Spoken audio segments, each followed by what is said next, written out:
મિત્રો આજે આપણે બનાવીશું ટેંગનું શરબત। એના માટે મેં એક કાચનો ગ્લાસ લીધો છે।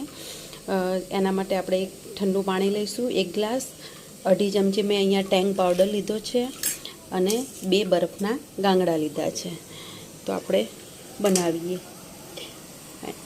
ઠંડુ પાણી, એની અંદર આ અઢી ચમચી આપણે જે ટેંગ છે એ પાવડર ઉમેરી દઈશું। એને બરાબર હલાવીશું।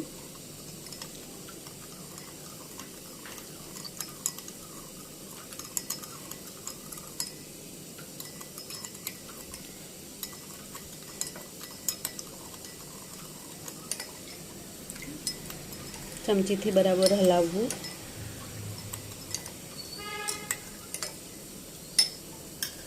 હવે આ જે 2 બરફના ગાંગડા છે એ પણ આપણે જ્યુસમાં ઉમેરી દઈશું। ઉનાળામાં ઠંડુ ઠંડુ જ્યુસ પીવાની ખૂબ મજા આવે છે।